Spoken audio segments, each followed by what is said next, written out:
Oh, man, I took my eyes off the screen there as we rushed to the show today. What is up, everybody? Your boy E-Man from the Average Joe Sports Talk Podcast, and always alongside my boy.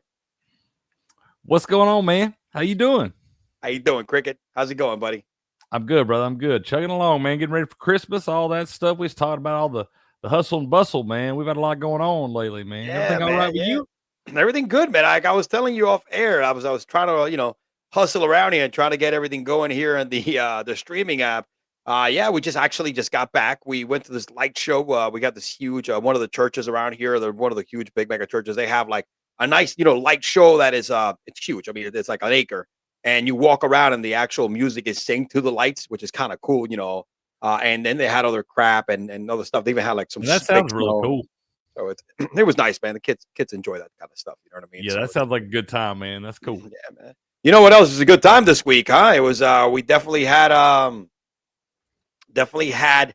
lot of like some games that were meaningful as we are edging closer and closer to this playoff race, man. AFC is becoming tight. Some teams are falling in, some teams are falling out. Same thing with the NFC. Some teams kind of went ahead and won when they were supposed to, and some lost when they were supposed to. So we are pretty much into the thick of things. We got 4 games left? Is it 4 or 3 games left? 3. I think it should be 3 weeks. What are we? 16, 17, 18? Yeah. So 3 weeks left, man. Yeah. 3 more weeks, man. And listen, we're gonna probably hit some of the top storylines, which probably have to do. And look, staying in the topic of teams coming up big. Let's start with the Colts, man. Colts were supposed to win. And they did. Again, we praised the new Ryan Fitzpatrick, of course.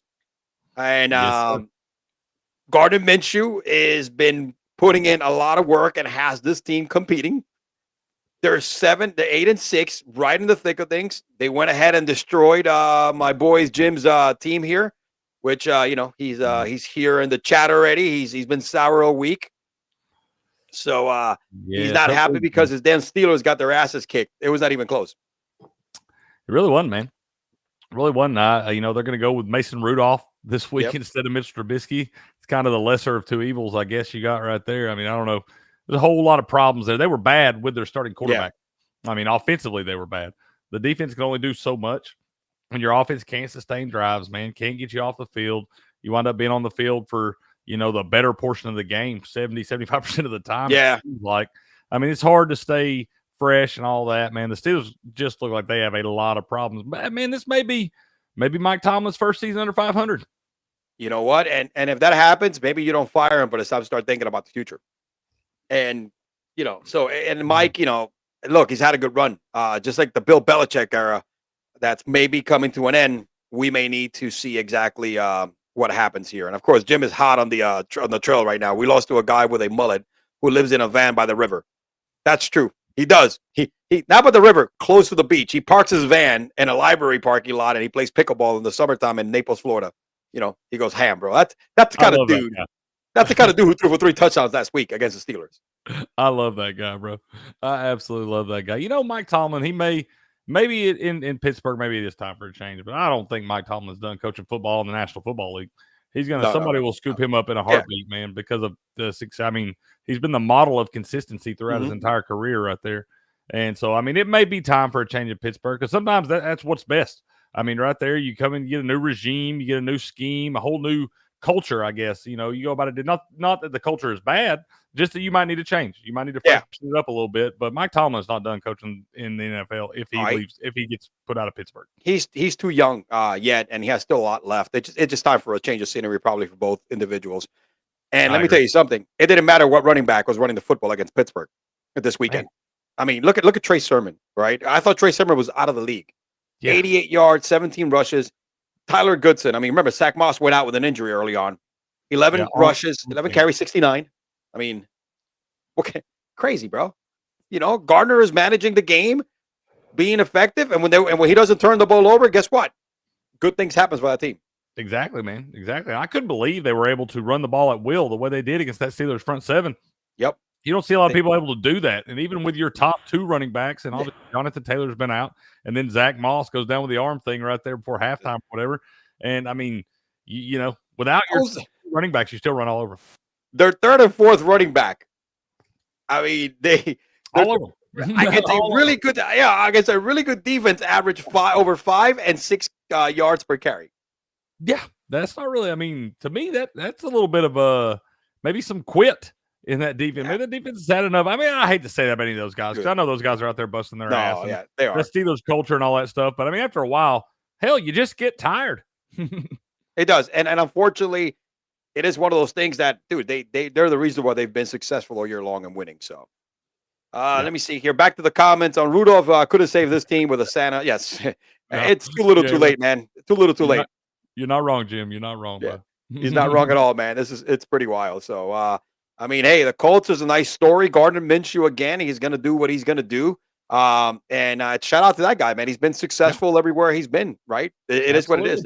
There's nothing else. He has some rough days. It's like peaks and valleys for that guy. I feel like he's always like on top of the world. Or we're talking about how he's got to be benched or something. It's happened at every stop he's ever been at, other than, I guess, Washington State, where he threw for 1,000,000 yards. That's true. I mean, New Age Fitzmagic.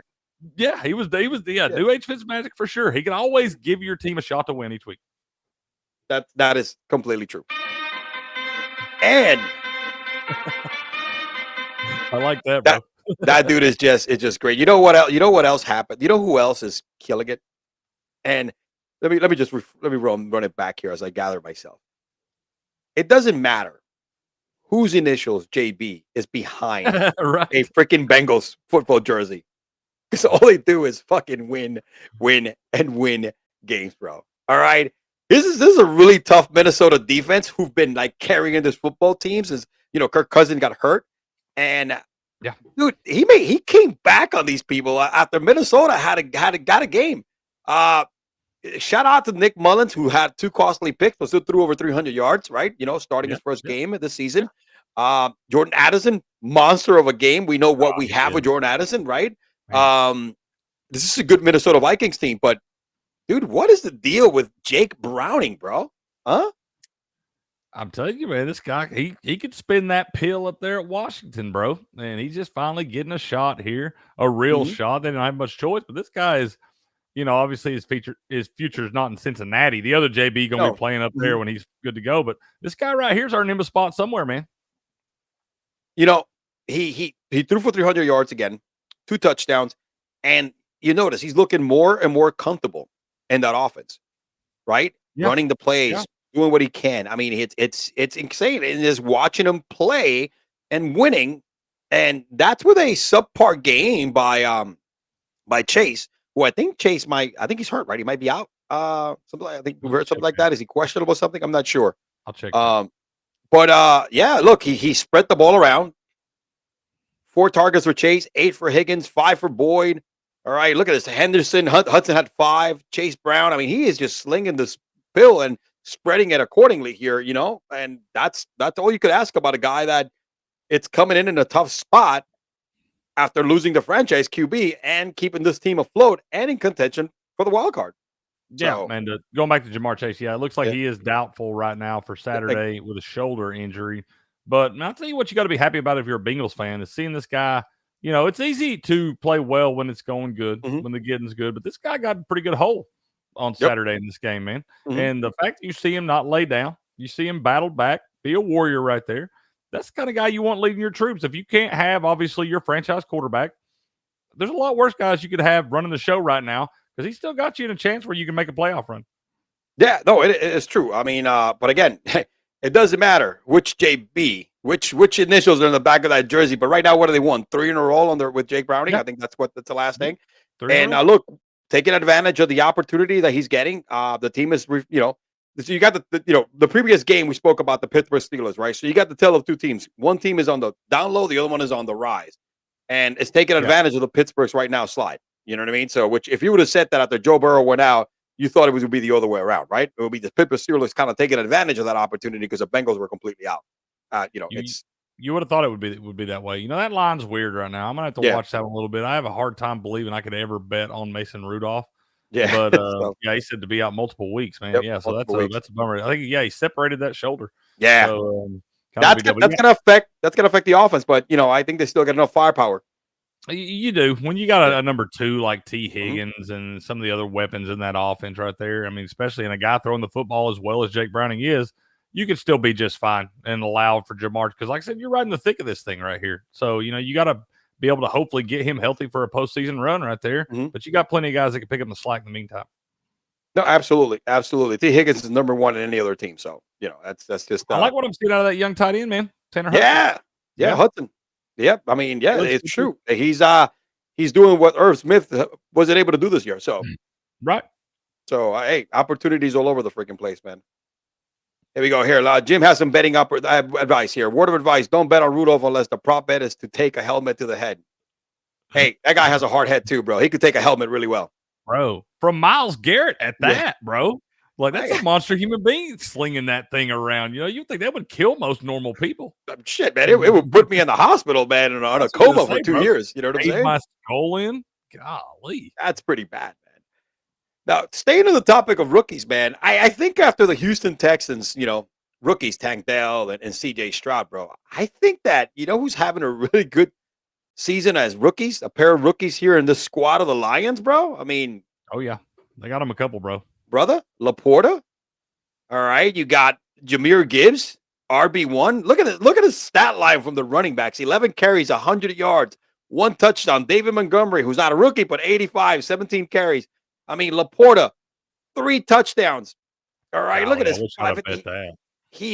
too, man. I would have gone like double on here, man. It is nuts. So these two guys had 5 combined touchdowns this week, and Jahmyr Gibbs is doing it from both sides, receiving the football, running the football. Remember the beginning of the year, everybody was like, "Hey, when is this kid gonna come out? Just give him time, man. Just give him time. Talent is always gonna prevail." I'm so glad I didn't bail on that guy, on Jahmyr Gibbs. I was so like, I was like, nope. I'm going to ride this season out and just see. Maybe it'll turn toward the end. If not, then I can get rid of him in the offseason. But I'm so glad I stuck with that guy because he is absolutely doing the damn thing. I wish they'd have been using him like this all year long. Yeah. He'd have an argument for the Offensive Rookie of the Year. But, yeah, him and Laporta both. I mean, they've got a good foundation on this franchise right here for years to come. All these guys on rookie contract, they might be too expensive the next time around. Yep. But for the next 4 or 5 years, man, they've got a solid foundation right here to build on. Detroit could really, really turn into a legit every year contender if they play this thing right. I mean, yeah. I mean, Amon St. Brown is still young, right? Laporta, Jameis Williams. Jameis Williams, who was their high draft pick last year, hasn't even shown what he hasn't even scratched the surface yet. There's still a high ceiling for that guy. People got to remember this guy hasn't had a season yet where he's been able to come in this thing and just worry about playing football. He had the 6-game suspension this year, returning from the ACL last year. He hasn't had an offseason yet where he can just say, "Hey, I'm going in here. I'm going to work out. I'm going to work on this thing. I'm going to learn the playbook, top to bottom, and go play." He didn't have one of those yet. Jameson Williams, I think, is going to be just fine and still going to be a top player in this league. I hope they just bear with him long enough. He's going to wind up playing for somebody and being a good player, but he's got to get some of the other baggage and let that stuff get behind him and all that. I think he has, but that guy's still going to be a player. I still got hope for him. And here's the thing: you have him also as trade bait, and you could probably get some return for him if that is the case. You know what I mean? If you want to get this guy a new opportunity, listen, maybe you need to change the scenery, but show something out there that gives you a higher trade value, so we could freaking let you go. You know what I mean?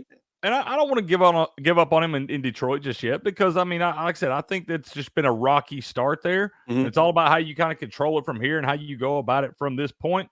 But like I said, I've not lost hope for him yet, and I think that guy can still be a player. He's going to be a player for somebody.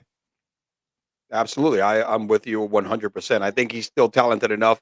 But remember, in the NFL, there are some things do take their course and do have an expiration date when it comes to these young athletes. It does mean not for long, man. Exactly, exactly. And look, Jared Goff, man, he is again. He's just a complete resurgence of his career. Everybody thought that after what's his name after Matthew Stafford winning the Super Bowl, that's it, man. Jared Goff is going to go to Detroit and die. No, man. No. Last couple of seasons have been a new life for him, and he has welcomed it because he's played really lights out this season and is leading that group of young men to be a top contender, playoff contender, actually. Oh yeah, and they're For going the to NFC. win that division, bro. They will. I'm a firm believer they're going to win that division. 5 touchdown passes. I mean, I like Jared Goff, dude. I did. I didn't some years ago, man. I was really hard on that guy. I thought he was a bum. I've had to retract that so many times. I don't know how many times I've said that now, but I like Jared Goff, and I think that dude continues each week to impress me in spots. Yeah, it's a bad game. Dude, don't play good outdoors. He don't play good outdoors, that's for sure. But that dude is a very capable NFL quarterback, and I still think he's got a few years left, man. He's able to come to a new team, right? Not have all the weapons that he had when he was with, that powerhouse. Even when they made it to the Super Bowl defense, you had the best running back in the league, great wide receivers, Sean McVay, who's one of the greatest minds offensively. That was a crazy offense. Right, exactly. You went from like having all these resources to like nothing. It had to be built, but dude, the dude hung in there, shows his true grit, and has shown that, hey, man, I'm not just a system quarterback. I could play in different systems. You know what I mean? Yeah. And now he's getting rewarded, man. They're starting to put those weapons around him. Got a bunch of young studs out there. So, yeah, he's starting to get rewarded for his resiliency, I guess. Yeah, that's well said. Yeah, there you go. That's a good analogy. Goff got that B rabbit in him from 8 Mile. There you go. Right. That's fair, man. That's a fair point. Hey, Jim. I was gonna say Jim. Cricket. You know who else was a stud this week? Who's that? Somebody from your squad, bro. Come on. You my guy, man. My guy. Yo. Come on, had a day. Bro, he had a day and a half. A once in a lifetime day. I loved seeing that, man. That's a big time win to go up to the Lambeau right there, get it done, man. I mean, brother, that's 2 big wins back to back. Okay, back to back, bro. Had to have it, man. Back. Had to have it right there. You get the Falcons get a loss, but the Saints got a win. So I mean, that division's still everybody's right there in the thick of things. And Baker steps up, throws for 381 and 4 TDs in the cold up in Lambeau. Goes in there, beats the Packers by 2 tutties, man. No, I loved it, bro. I loved it. Rashad White had a good day. Godwin finally got him a day. Yep, man, that's it was true fun to watch, man. That was fun to watch. Hey, you know what that means, right? Baker Mayfield is my goat of the week. Greatest of all time. Greatest of all time. Don't cross that line. Go. I love it. He had himself a perfect day, Cricket. Perfect day. Right. 158. All right. Passer rating. That's perfect passer rating. You just don't do that. 381, like you mentioned. 4 touchdowns. Baker was the man. Was the man this week. Best game he's ever had as a pro, I think. And the fact that, look, we all knew he was always been a competitor, right? Chip on his shoulder. Probably didn't deserve to be the number 1 pick. Got a raw deal with the Browns, right? Decided to go through the rounds, go to the Panthers, get waived, prove himself all over again. Yeah. And again, he's not going to be like the starting quarterback for this team probably after next year, whatever the case may be. They might just give him something, like a Geno Smith kind of reward. But he is a competitor, and he is a guy that you want to have on your team. Well, I'm sold on him. Everybody talks about Josh Dobbs coming in, and I love what he did in that short week there, getting traded and all that stuff. But Baker did the same thing last year for the Rams and went up to this same Lambeau Field and got a win, man, 17-16. That crazy comeback thing when they looked like they were dead to rights there, and he brought them back. So Baker's a capable guy, and he's so competitive, man. He's never, ever going to lay down on you. That guy won't quit on you. You'll have to carry him off the field before he quits on you. So he's always been a service a little bit. My troops. Yeah, and look, and they beat a team that was playing better. All right, in the Packers, they didn't beat a bad team. Packers, once again, they're letting their playoff opportunity slip, right? Because they had a great opportunity to win today. But Baker was one of those things that once they took the lead and Green Bay tried to make a little bit of a comeback and got within 1 score, they just went back again and punched them in the mouth and carried them down. And I think a big part of the success, apart from he's always had. Godwin finally had a monster day, right? 155 receiving yards. Mike Evans caught another touchdown. But I think it's Rashad White. Yeah. The way they're using Rashad White, he is playing the best football right now. And if you think about it, similar to last year, Rashad White picked it up at the end of the season, right? That's when Rashad White, as a rookie, showed why this guy is the starting quarterback this year. And that's what he's doing right now through like the last 3 or 4 games. He is their guy, man. One of the angriest runners you're ever going to see. Yeah, bro. He looks good, man. 21 carries, 89 yards right there. Then catches 2 balls for 50, 1 for a tutty. And a I mean, I like seeing him mix them in the passing game some. I mean, the Bucs look like they're trending in the right direction right here. Defense playing pretty well. The Packers, on the other hand, man, they're just still a year or two away. They still got some young guys. They've dealt with a lot of injuries. They've also got some aging guys there that are going to have to be replaced in the next cycle or so. And you know, they're going to have to take advantage of the draft. And they'll be able to be middle of the road there and get them some solid pieces of that. But they're still a year or two away right there. But I think Jordan Love is going to be a great quarterback in this league. I really do. I really do think that guy's going to be good. He's just going to have some growing pains. His first full year as a starter. So let's let him get through this. And I feel like he's playing pretty well. I mean, he didn't have a terrible game. He threw 29, 39, 284, 2 touchdowns, no picks. So, I mean, he didn't really do anything to get him beat right there. No. So. That was my next question. You think Love is the guy, or maybe I think he does deserve another opportunity, another year or a couple just to prove himself?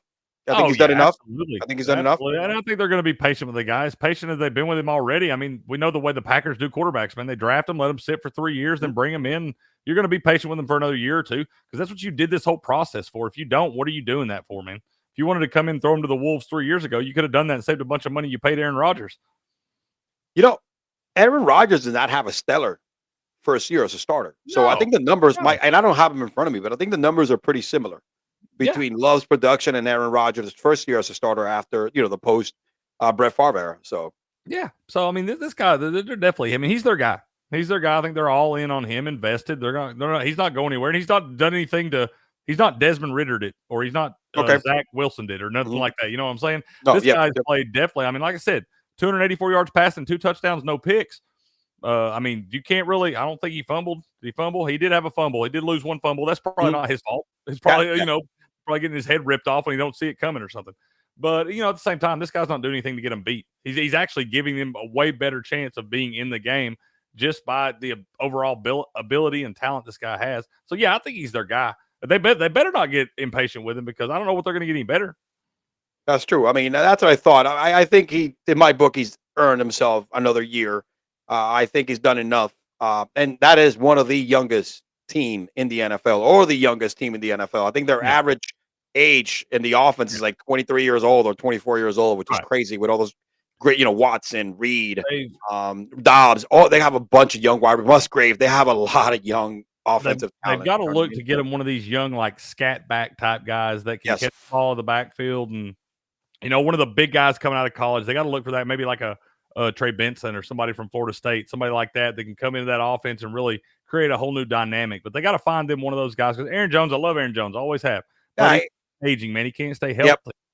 And A.J. Dillon is just not a great compliment in that offense. He's good to have as a number 2 punch, like to have inside the red zone and things like that. But to have him have to go out there all game long and just bang around, that's not really the style you want to play with a Jordan Love and those weapons you're trying to build on the outside right there. So I think they got to get him a dynamic running back that can really stretch the field with the passing game, but also put it between the tackles and get some hard yards too.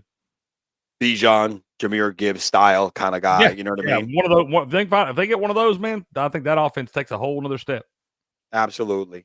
And another fine take from Jim here. Cleveland made a mistake letting Baker go for a massage parlor loving predator who has done nothing yet other than get off. It's true. He's gotten off on and off the field because he's not playing anymore. And we'll hit the Browns a little later because Joe Flacco is just on fire. Yeah, on fire, man, on fire. But staying in order, right? Every week, right? There's some fine choices for Coach of the Year. Kyle Shanahan actually needs to get a nod up there, right? The way he has that 49er team playing.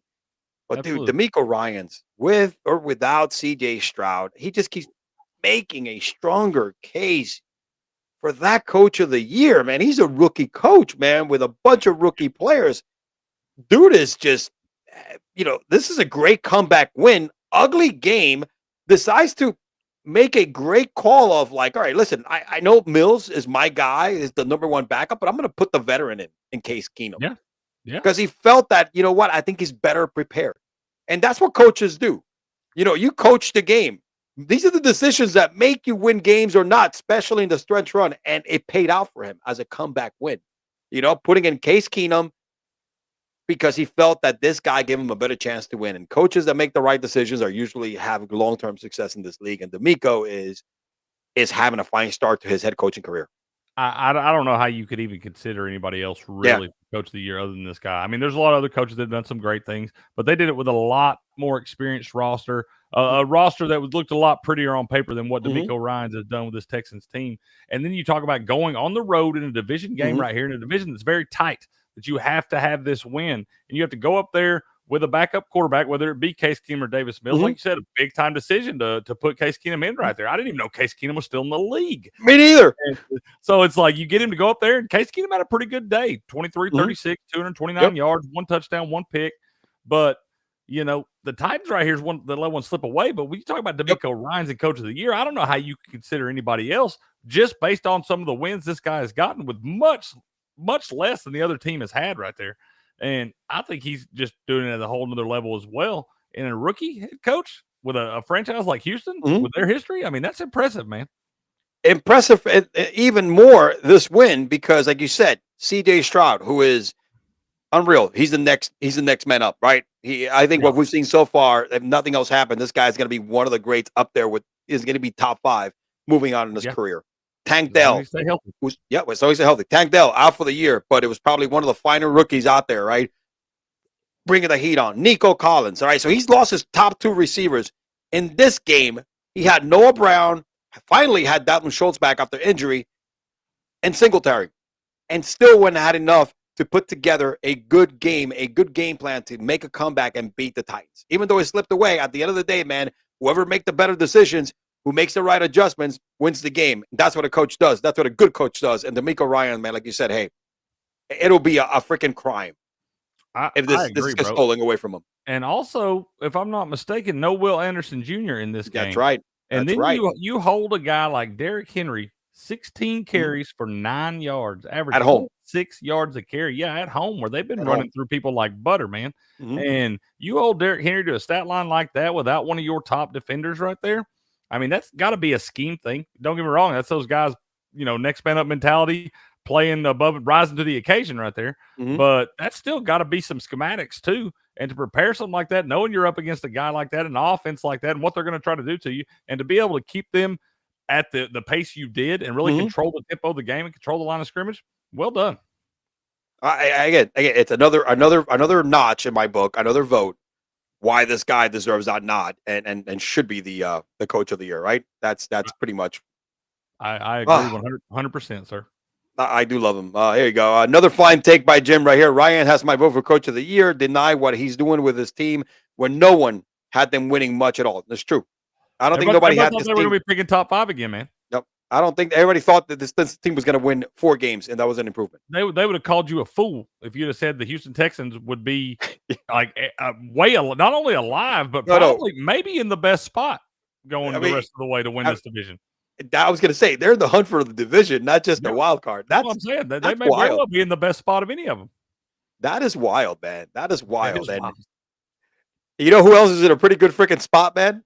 And again, and I said this last week, Joe Flacco was having lunch with his kids, right? Probably at McDonald's when he got the call. Or he was at the Waffle House having breakfast with his wife, dropping the kids home or whatever the hell he was doing.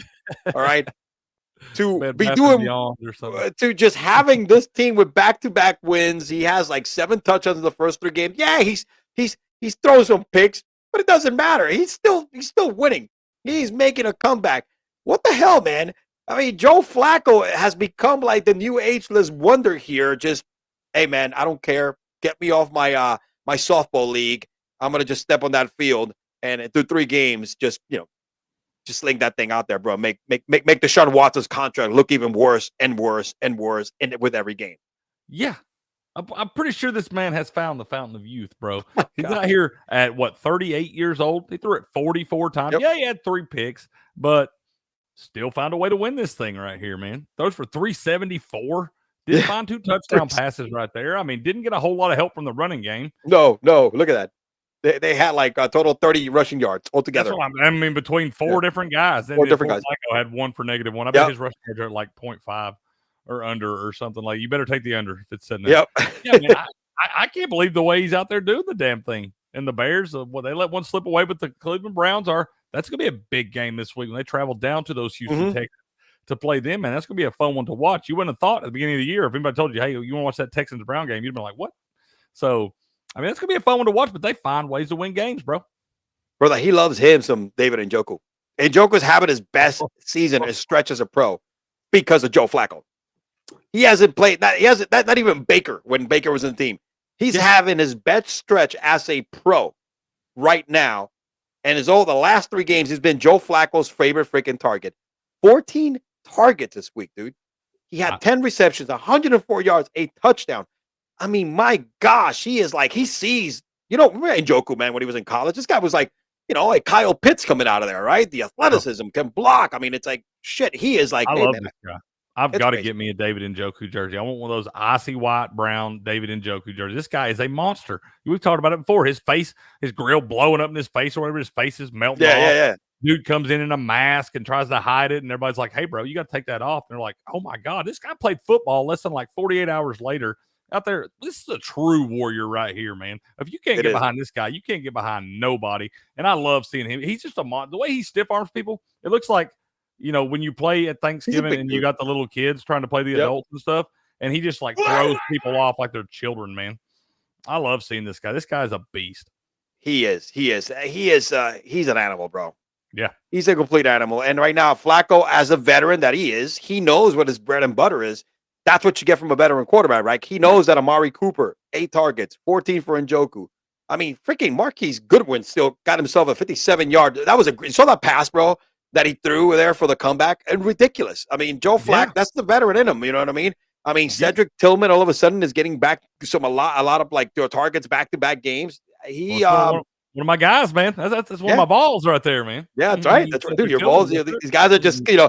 You guys got a lot of speed in Tennessee, man. It's like you have all these burners, man. Well, yeah, it's changed a lot too now. A lot more. We've always had that speed, but now you got Heupel's offense, man. You can't be in that thing if you're not fast. You can't. You're running and go get it. Yeah, you better go get it, man. We gonna sling that pill. Yeah, absolutely, man, absolutely. But shout out to Joe Flacco, who is again defying the odds here. All right, coming off the street like that and putting yourself a streak of like back-to-back 300 games. I think he has a total like 7 touchdowns in those 3 games or something like that. Man. Yeah, it's pretty solid. I'll check it right now and see. But yeah, I know he's just been out there just spinning it, man, just spinning it, doing what he does, and I love seeing it coming out of the grocery store and doing it. Yeah, he's throwing for back-to-back 300-yard games, threw for 254 in that first game. So, 7 touchdowns in that span. Needs to cut down on those picks, but, I mean. Well, that's Joe Flacco. Yeah, they're winning. They've won the last 2, man, against 2 tough opponents there. Jacksonville had a banged-up Trevor Lawrence, but, Chicago is sneaky. You never know what you're going to get out of Chicago, man.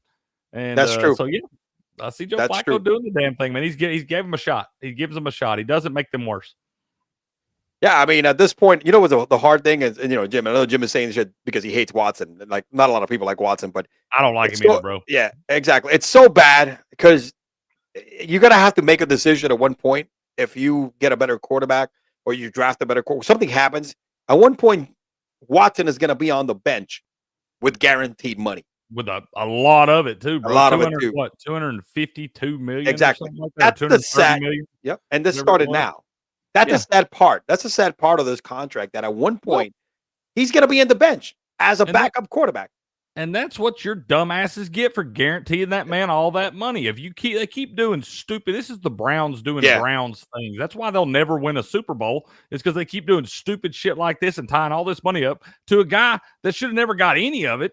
You took a chance on him when the rest of the league was like, "Nah, I'm not messing with this." And on top of that, not only did you take a chance, you overpaid for that chance, and you guaranteed all the money. And the dude ain't played a meaningful down since.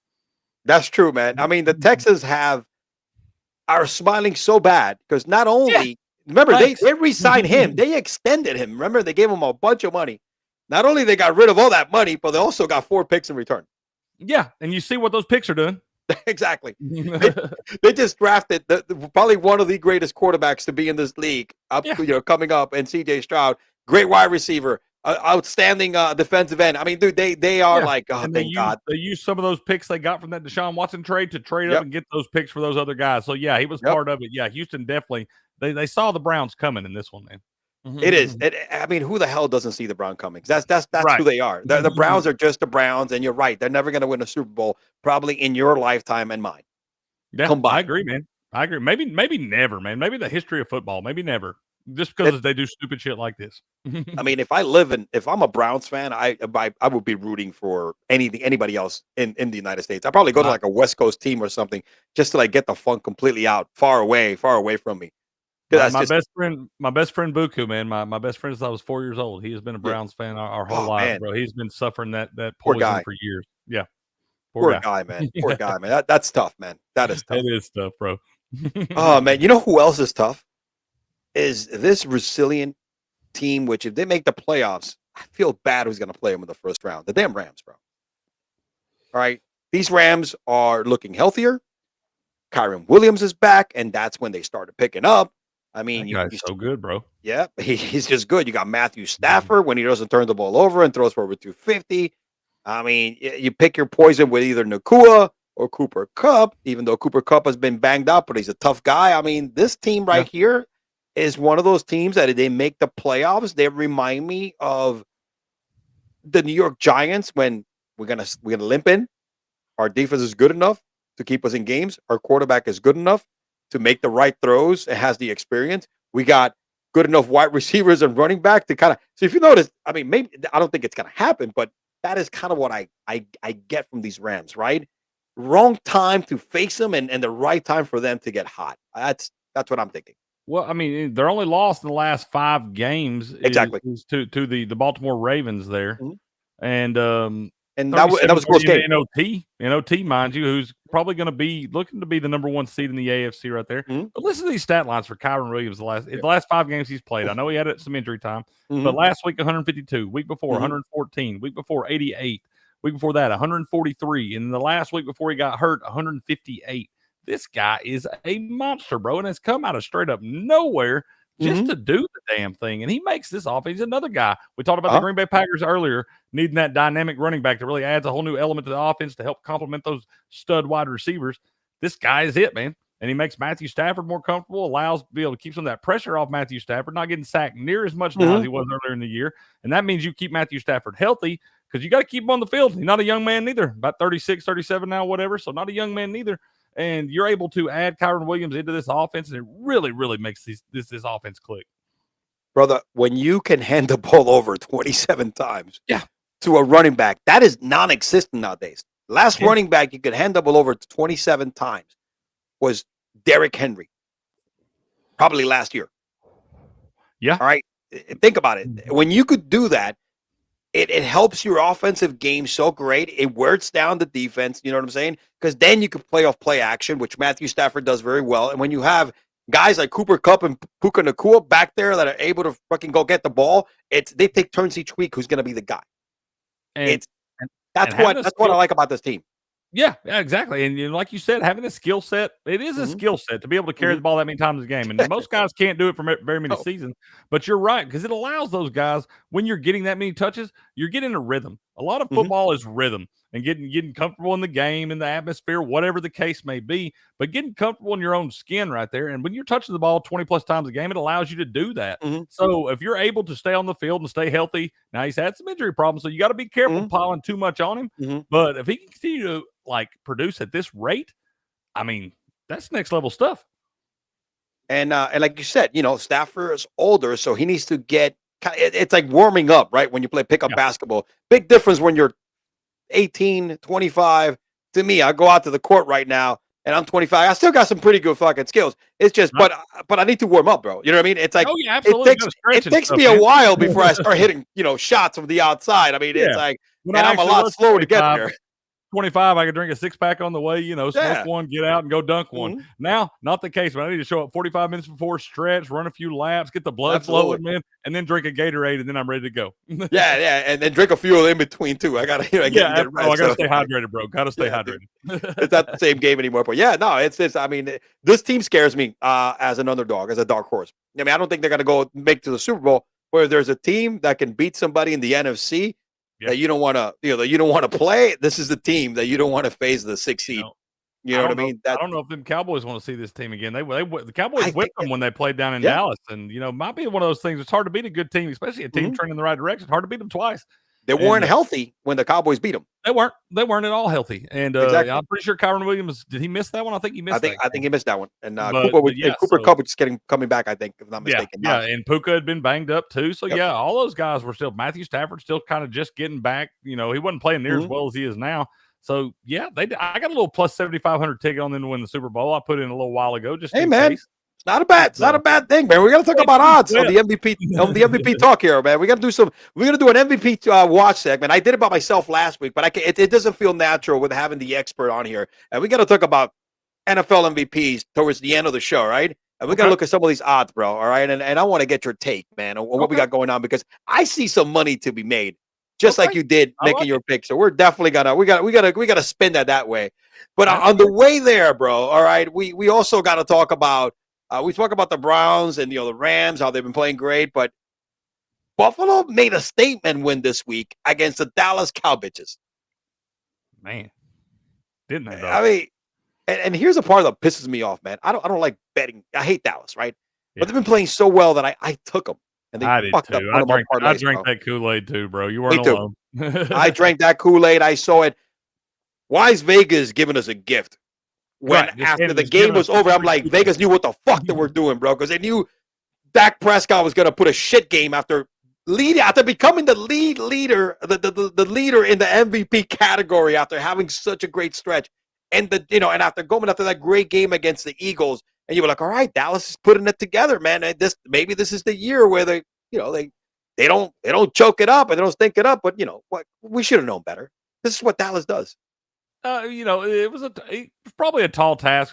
We all thought they were playing well enough, and they looked like they were invincible in some weeks there. Yeah. And, this is a tough spot to go play, but this is the team. The Buffalo Bills are now the biggest liability for the books, I read the other day, because they went all the way up. See, when the 49ers had that 3-game losing skid, they didn't go piling the odds way up on them. They knew that they'd right that ship and be right there in the mix.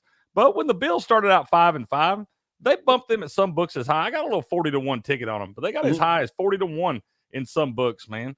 And now they look like a team that's really going to be right there in the mix in this thing. Probably get a wild card spot, but they're not. They're another team like the Rams. You do not want to see that opening wild card weekend, man. You don't want to see this team coming to town. Nope. And you know what I've noticed? A big difference while they've been successful. They're finally using. You and I have been saying this all along. Yeah, they were not using James Cook to the level that they needed to. Right. They're finally using James Cook to his full extent of his skill set, right? We've always said, why is this guy not getting involved in the passing game? Yeah. Last couple games, give him the fucking ball. This guy's a playmaker. He's a playmaker, man. And boom, there are these guys beating good teams. And I've been calling for him to get him out of there, bro. I wanted him to go somewhere else and actually go somewhere people would use him. Yeah, you're right. They gave him 25 carries, 179 yards, and a touchdown. He gets 2 catches, 42 yards, another touchdown. I mean, he is the ultimate.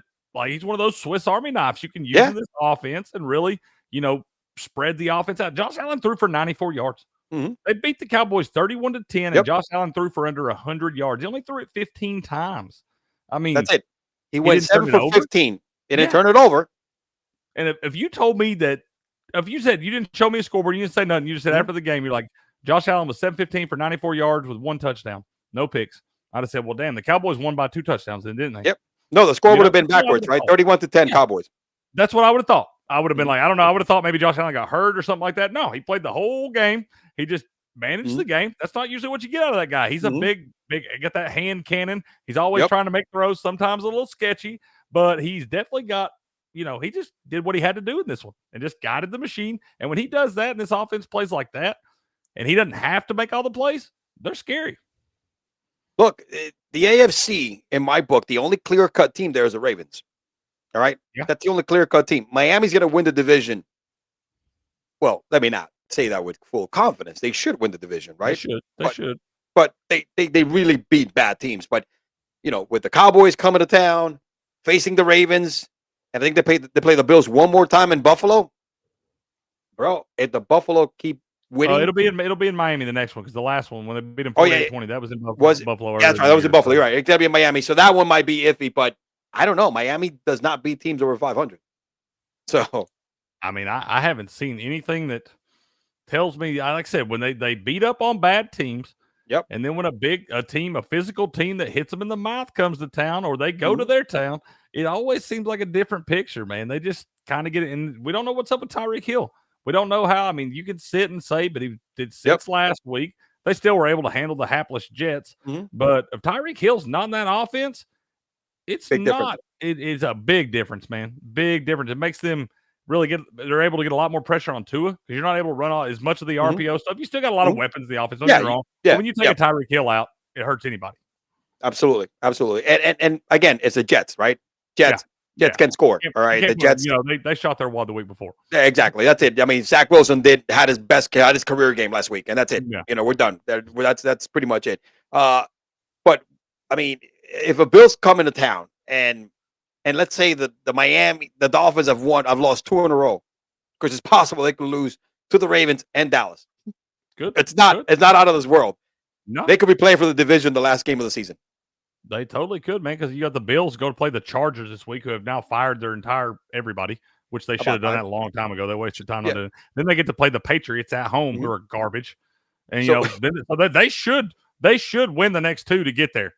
This may be one of the biggest flips I've ever seen. Yeah, I didn't realize, like, I'm just sitting here looking at these records and starting to look at the remaining schedule and stuff, and I'm like, think about it. The Dolphins gotta be sweating a little bit, especially not knowing your top offensive weapon is a little gimpy. And even if he plays, man, you're going against a secondary that's rough. He played He played in that first game. They beat you 48-20. Yep, that's physical. So hey, it is what it is. But yeah, shout out to the Bills, who are trending up after having such a roller coaster season, right? And Josh Allen is just one of those guys, man. He's tough. He's one of. I love watching Josh Allen play. The athleticism. The really. I like him because he's tough. He has that I'm a run through a wall mentality, right? Which is what you want in your quarterback. Does all the things. Yeah, exactly. Just classic. I always I've seen that guy go through some heartbreaking defeats in some big moments, man. And he stands there and he takes it. He deals with the media. He shakes the other quarterback's hand, tells him great job, all that stuff, and he handles it with class. And the guy battles week in and week out. I wish he'd slide a little bit more, because I want to be able to hope we get a few extra years of watching this, man. I think you're a great athlete. I just want you to get down or get out of bounds, bro. Don't be taking those hits from those linebackers. But yeah, I like that guy a lot, man. And he is definitely, he knows how to battle. He gets in there, and I mean, if you're in that locker room with him, I got to feel good going to war with that guy. Yeah, man. They're letting James cook 221 all-purpose yards this past week. About time. Let him cook. He's putting a couple of good streaks together, and I think they're going to ride him. They got to keep riding them. They got to ride him until the wheels fall off, and that's a good thing, because it's going to open up a lot more in their offense from a passing game. Don't change a thing. No, Doug McDermott, don't change a thing, bro. It's working right now. Don't change a thing. Yeah, keep riding the hot hand. That's just like in Vegas, bro. When you're playing the cards or the dice are hot, keep riding the hot hands. Double down, baby. Yeah, talking about hot hands, bro. These fucking 49ers, bro. I mean, holy smokes, dude. This team is just on a different level. Nobody really got worried when they went on that 3-game losing streak, because since then, during the last 6 games, because they won every 6 games since then. I mean, you got CMC, Christian McCaffrey and Brock Purdy battling it out for the MVP right now. To me, 1 and 2. It's just crazy. Look at the last 6 games, right? Week 10, they put up 34 points. Week 11, they put up 27. Week 12, they put up 31. Week 13, 42. Week 14, they put 28. Last week, they put up 45. This team right now is the team to beat in the NFL, like they've been most year, after we've seen the Eagles, start falling, Dallas being Dallas. The Ravens are the other team that I think can probably compete with this team right now, if you put them right next to each other, 1 and 2 in my book. But the 49ers are just built different. Well, it's funny you say that, man, because we get to watch this matchup on Christmas Day in prime time, man. It's about to happen. Yes. So we got the battle of the 2 current number 1 seeds in both respective conferences there. But yeah, the 49ers just do what they do. When they had that 3-game skid there, like you said, nobody was really just like bailing, or nobody's ready to hit the panic button. It was just kind of like, hey, it's the NFL season. It's a marathon. We're going to get through this. Like, you got the Eagles right now on their 3-game skid, and the sky is falling. Everybody doesn't know what to do, man. You got Jalen Hurts out there making comments about people not being Mhm. committed and all this Mhm. different stuff. And the 49ers just kind of rolled through it. They weathered the storm. They knew they had some guys banged up. They knew they'd get those guys back. Mhm. Nobody was hurt badly. No season-ending stuff. They just keep doing what they do. And Brock Purdy, he'll tell you right now, I think that, we'll talk MVP stuff in a little Mhm. bit, but you're right, probably 1 and 2 right there in the Mhm. MVP race. But the guy that it's a quarterback award. They're going to give it to a Yeah. quarterback. But the guy that deserves it is Run CMC, man. Oh my gosh, he does. I mean, look at this. Another touchdown, 115 yards on the ground, 72. He had total 3 touchdowns. I mean, Mostert goes up and takes the lead of touchdown in the league, and then CMC comes and scores 3 because he retakes the lead. That's just the way this guy is. He is he is the best player. Brock said it. I was like, no, Christian McCaffrey deserves the MVP, not me. Yeah. He is our guy. He is our switchblade. He is the reason we win every day. And what's crazy, man, when I see CMC, right, and Debo line up there, at this point, you don't know who's the wide receiver, who's the running back. That's how dangerous that lineup is from an offensive standpoint. And we're not talking about Ayuk. We're not talking about Kittle. No. All right. We're not talking about everybody else that's there. Their backup running back and that offensive line. And then you got Brock Purdy out there knowing I know my skill set. I could run this offense very well. He's got to do what he needs to do in order to put these guys in the best position to be successful. Absolutely, bro. And you got you got very similar skill sets in Debo and Christian McCaffrey, but you also have a couple very different edges from each one of them that are going to give you, they can both run over you. They can both make a move on you in space. They can both outrun you.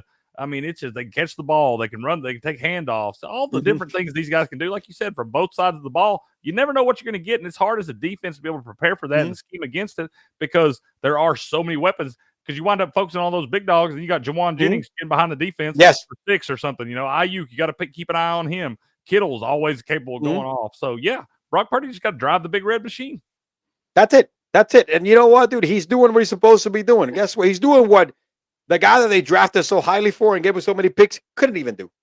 All right, couldn't even do a handoff. All right, on a freaking misdirection. No, and I think that part of that problem was they were trying to build that offense differently and use Trey Lance's legs. The athleticism he has. I hope that guy winds up getting a shot, but I mean, I don't know that he does. I don't know his skill set translates to the NFL.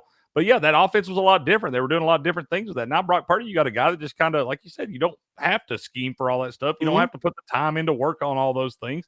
You just work on what you're good at, and he does that. No, absolutely, man, absolutely, and no knock with that, man. I know he's what you call a game manager, right? That's what a lot of people. But let me tell you something: if you're winning and you're managing the game that well and throwing 4 fucking touchdowns back-to-back weeks, I mean, he's up there in the league leading in touchdown throws. Come on, man. I mean, he may not throw for 5,000 yards, but what he's doing right now. Yeah. Tell me a quarterback in recent memory that's won a Super Bowl that couldn't manage the game when he had to. Because when Brock Purdy has to rise up and make the plays, he does. And he's got to drive. That game they lost in Cleveland, he drove him down the field and gave him a 41-yard field goal attempt that the kicker just missed. The kicker's been solid all year long, but I'm saying he put him in a spot right there. Those games they've lost, but when he was banged up, even against the Vikings, when he was concussed, man, for that pretty much the whole fourth quarter, through those picks, like the guy usually he makes plays down the stretch when he has to, and when you got to put it on his back. But he knows that right now, as long as you don't screw up, you don't turn the ball over, give a short field, keep your defense on the field too much right there. You sustain some drives, build up, let them get their rest and get the win because that defense is nasty. Yeah, Brock Purdy's just doing what he has to do. Hey, to me, I don't like to call him a game manager. He's a game general. Hey, exactly. Game changer, it looks like. Yep, exactly. I mean, you got to be a general to lead your troops because if they don't follow you, all right, then you're not worth the position. And they follow him. Because let's be real. Let's be very real. If one of those guys, obviously you can't replace a CMC, and we see what happens when Debo goes down, something like that. But how much different is that offense if Brock Purdy goes down? You got to go to like Sam Darnold or something. Yep, absolutely. What? I promise you, it ain't near as dynamic. No. They'll win some games because that defense is that good, and they'll run the shit out of the ball. Yeah. But it's not going to look as good. I just shared with you the last fucking 6 games, right? The lowest amount of points they scored was 27. They're not going to be dropping that many points through 6 games if you change the quarterback. No, absolutely not. And then you also have to change your whole offense up to where you have to give Christian McCaffrey more carries and things like that. You run the chance to get these guys hurt. Yep. And, and that's true, especially a back like Christian McCaffrey, who is not just running it 17 or 18 times, is also getting 6 or 7 targets, all right? Yeah. In the slot, in the outside. Exactly. Exactly. So they got a couple MVP candidates right there, but I think CMC has done what he should have, I like that. been more than what it was expected of him, and I think he should be the guy that gets that award. Yep. I like that. I like that a lot. And going from the number one team to the second best team right now is his damn Ravens, bro. And we got to talk MVP with Lamar because the last couple of weeks Lamar has just thrown his name in that hat, bro. Because he's just been. I mean, this is one of those years that the defense has been on point. He hasn't been asked to do a lot because, say, Flowers, OBJ, I say likely as, done a great job taking over for Andrew's injury. I mean, the running game, absolutely, brother, absolutely is one of those things that the Ravens are looking really, really good, man. And it's a scary team, the best team in the AFC. And there's this, I think they should be making it to the Super Bowl. Bro, I like this Ravens team a lot. I thought Me when too. Mark Andrews went down, you take away Lamar's top option. It has been his top option for a few years now. They usually make your offense take a big step back, but Isaiah Likely has filled in nicely. He's a different Very nice. set. A little boy, a smaller guy, can make some more plays in space, make some more moves than Andrews, but he can also run over you and go down the field, make some athletic plays. Did a couple of those on Sunday night. But yeah, Lamar's didn't have a great game throwing the ball, 14-24, 171, a TD and a pick, but still gets 12 carries for 97 yards, 108 yards a carry right there. I mean, that makes right there. He made one play the other night, man, where he looked like a slalom skier or something right there. I saw that. And then he made a little move on Foye Oluokun. Foye Oluokun has led the NFL in tackles for the last 2 seasons. This is not a scrub. And he just bobbed and weaved between the other Josh Allen and then Foye Oluokun and just winds up getting 11, 12-yard pickup for a first down, slides down gingerly, didn't even get hit by these guys. And he's in the middle of a bunch of monsters just bobbing and weaving. Lamar's a freak athlete from another world, man. I'm pretty sure that guy's an alien. But yeah, fucking Ferrari, bro. He is. He's like, when you compare these machines, man, he's a fucking Lambo or Ferrari. And he got paid. He didn't pull Deshaun Watson. He didn't get paid. He said, I told you, you pay me and I'll play. I've been ready to play the whole time, but I wasn't going to do it for free or for peanuts, man. Everybody else was making all this money. I deserve mine. I'm playing as high level as anybody when I'm healthy. And, the fact that he did get paid, it's a lot easier to get out of bed each morning when you know you got that payday in the bank. Listen, from an efficiency level, he's having his best efficient season. Maybe not overall numbers because he had more touchdowns overall than, in the year that he won his the MVP. But this is the best season this team has had.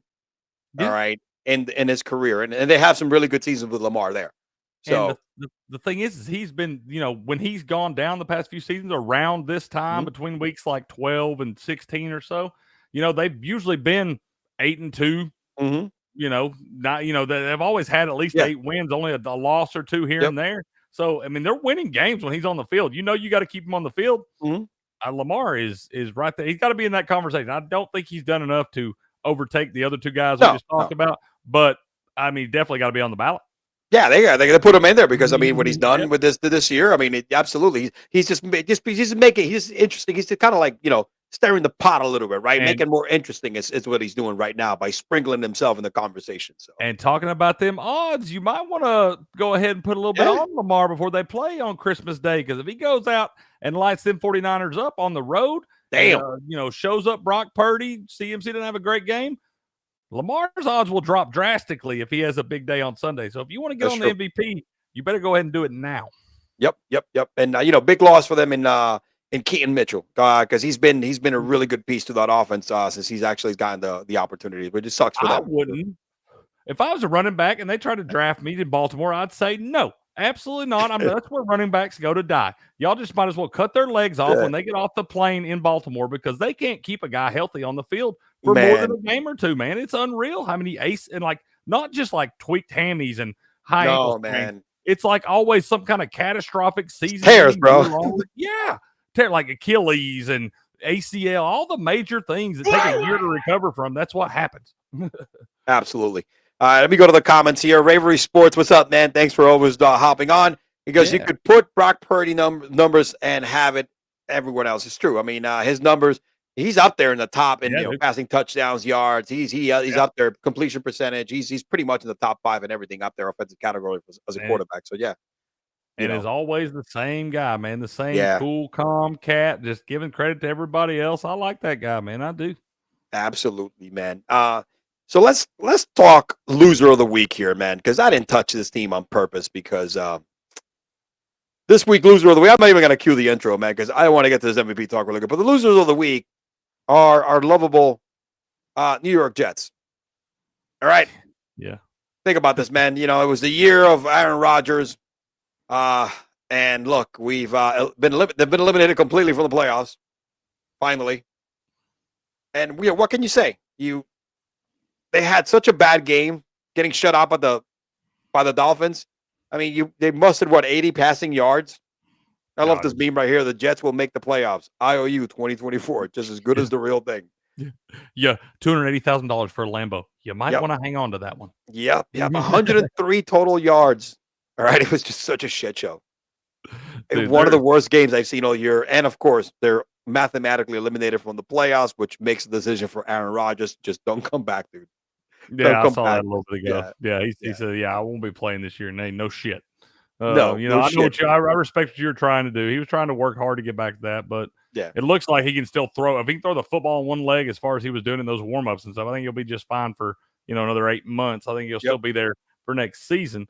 But, you're right. Is that Rivari? Yeah, you say Rivari. I think it's Rivari or Ravery. Rivari Sports Podcast. Yeah, MVP race should be decided with the Ravens and 49ers game. Absolutely. You're right, man. You're right. But going back to Aaron Rodgers, man, obviously he's going to wait till next year and stuff. But I think the jury might be out for Robert Saleh, man. He might not get to see the Aaron Rodgers return. I don't know. Maybe they'll give him, with all the stuff that happened this year, you never could have foreseen that. You got to feel bad for the guy because he finally thought he had his quarterback and all that stuff. Maybe they give him a little leash, but it ain't gonna be a very long one, man. You got about the first 4 games. They're gonna see how you do in that. And if you're not 3-1 or better, it's probably bye-bye. Listen, I think if they ask Aaron, what do you think should happen? I think Aaron is gonna save his job. Right? Because so look, I wasn't there, whatever. And I love Robert Saleh. He's a hell of a defensive coach. Him and DeMeco Ryan are cut from the same cloth, right? Good dude. Kind of, Campbell-like features, right? I think he's even smarter than Campbell, but it's one of those things that, offensively, he has his limitations, right? From a head coach standpoint. And I don't think he's hired good coordinators. Hackett, which is forced on him, because that was the only way he was going to get Aaron Rodgers. So and that's the thing is like Aaron Rodgers coming in. It's like having a top tier. I mean, it's even better than having when you got one of those Hall of Fame quarterbacks like that, man. They're the greatest football minds on the planet. So it's like having that guy is like having a high end offensive coordinator. But I just think that I hope that he gets another shot at this thing because I do feel he's got kind of the raw end of the deal. And they got they showed me some glimpses of things. That team fights, man. They fight for 4 quarters for that guy. You don't see a lot. I mean, there's been some games where obviously it's 30-0 here, and you got to know the season's over and all that. Yeah, eventually it comes time to just kind of wave the white flag. But most games this season, I've watched this team battle for 4 quarters and win some games they weren't supposed to. There's no reason they should have won that game against the Bills when Aaron Rodgers got hurt 3 plays into it. Yes. The way that deflates your locker room. So there's no way they should even have a chance to win that game. And so I've seen some good things, and I hope he gets a little bit more time. So do I. You know what? Let's end it up on a high note, man. Let's talk some MVP odds right here. All right. Let me just share the screen real quick. Let me bring the Action Network here. We're not going to talk Super Bowl today. We're going to talk MVP because it's been one of my favorite topics here. Look at this. Brock Purdy has skyrocketed. Dak was probably the lead last week. Went from I think plus 250 or plus 200 to 700. Look at Lamar, plus 500. He was all the way down here.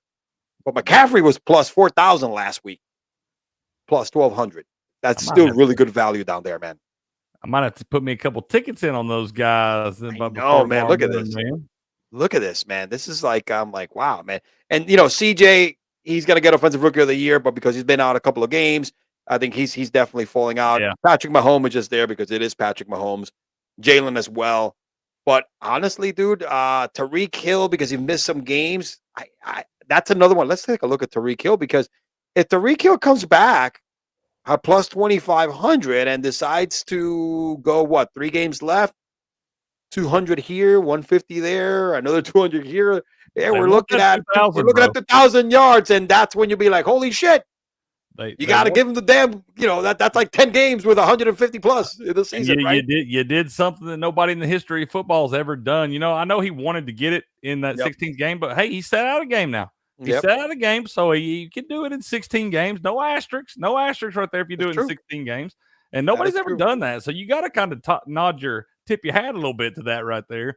And it might not be a bad little sprinkle at plus 2,500. Yep. I mean, that's probably the best value I see anybody that low. That's probably the lowest I would go. The only one I would take a chance on is probably Tyreek. And not don't go crazy. Maybe just a little sprinkle, maybe a quarter unit bet or something like that. Yeah, there we go. I mean, sprinkle that. I'm going to do the same thing. I'm going to go in here probably after we're done. I'm going to sprinkle something on McCaffrey.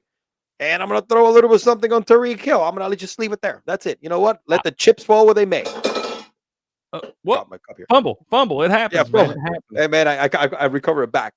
Hey, good save, man. Good save. But I probably, like I said, I probably sprinkle like a quarter unit on Tyreek right there at 25. Maybe a half unit. Maybe, you'd have to be really feeling it to do a whole unit on McCaffrey at 12 to 1. Mm-hmm. But I probably am going to put a whole one on Lamar just in case at plus 500 right there. Because if he comes out and balls out on Monday night for Christmas, in front of everybody, if he comes out and does that, it's going to sway a lot of people in the right direction. I think probably 500 plus 500 is the best you're going to get it. Yes. With him having a chance to win it still. Last week it was like, God, I forget. It was like plus 4 or 5. It was insane, the amount. He was so under there. Not even funny. Because if he goes out and plays bad, has a tough game at San Francisco, he's obviously going to drop out of the race right there. He's going to have time to recover with only 2 games left to go. But if he goes out and has a big game, the odds are going to go down. So, as far as, from plus 500, he might wind up as a plus 250 or something like that. So you got some closing line value right now. If you're going to bet him now and just hope he has a big game on Sunday or Monday. Yeah, man. You don't have to go crazy. Just don't go crazy. Save your chances. Split, and grab a bill, split it in 3 or 4, and that's what you do, man. Go ahead and play all odds. Set 2 units aside, spread them out on Lamar, Christian McCaffrey, and Tyreek, however you want to do it. But don't do any more than 2 units. You want to do half and half on Tyreek and CMC, and then a full one on Lamar, whatever. But don't put no more than 2 units on it right now. It's kind of too late in the season to really get any real value there. Folks, I'm telling you, listen to this man, all right? This guy is money, all right? Follow him on Twitter, man. If you haven't tell him yet, you got to tell him every week. This is the only dude that gives you a shitload of picks for free every single week. Picks, fantasy against the spread, some great parlays. Follow my man Cricket. This guy it's the fucking, the number one handicapper right here on X, baby, or Twitter, where the hell you want to call it. I appreciate that, man. I really do, man. You also come check us out over at sportspicks.locals.com. We got the best value in sports handicapping. The great Robert Barnes making the official picks over there, man. He's 10-0 on his big 5% plays this year. 10-0. That's solid. That man drops a 5% play, got a couple out for the college football playoff. Get over there, sign up, man. Sportspicks.locals.com, where we turn the odds in your favor. Yeah, you guys got everything covered up in Sports Pick Locals, man. You got soccer, you got everything, bro. You guys just fucking you're cornering the damn market like a cul-de-sac, bro. That's how good these guys at Sports Local. Definitely check them out and sign up. There is money to be made in all of these things, man. You just got to find the right spots right there. I know you don't always have that time out there in your day to go and dive into all these things. That's what we're here for, man. Come over there, sign up, sportspicks.locals.com. We'll make you some money, bro. Absolutely. And with that being said, Cricket, here we are a week away from Christmas. I want to wish you a happy and Merry Christmas to you and your family. Everyone out there who listens to us and watches week after week, brother, enjoy this time of year, which, to me, it's one of the most wonderful times. I love Christmas. I'm like a little kid when it comes to Christmas. I enjoy it because of my kids. I enjoy it just because of, a lot of different things. I didn't start enjoying Christmas, right, until I was probably 8 years old. As you know, I was born in Cuba, where it's a communist country, but there was no freedom of religion. I didn't know what the fuck Christmas was until we left Cuba. That's crazy, man. That's crazy, man. When I was like 8, I left when I was like 6 or 7, and I'm asking my mom, we're landing in, and I think we went to Argentina first. And I'm like, Mom, what is that? What is that tree full of full of lights? My mother was like, she was born in the age where they celebrated, and then Castro took over, and she was like, she was embarrassed because she never spoke about Christmas. It was one of those things that it wasn't celebrated. You weren't allowed, man. Yeah, weren't allowed. So she was like, that's a crazy situation. So, I didn't even think about that, man. I'm still making up for it, man. You know what I mean? And I enjoy it. So I'm still making up for it.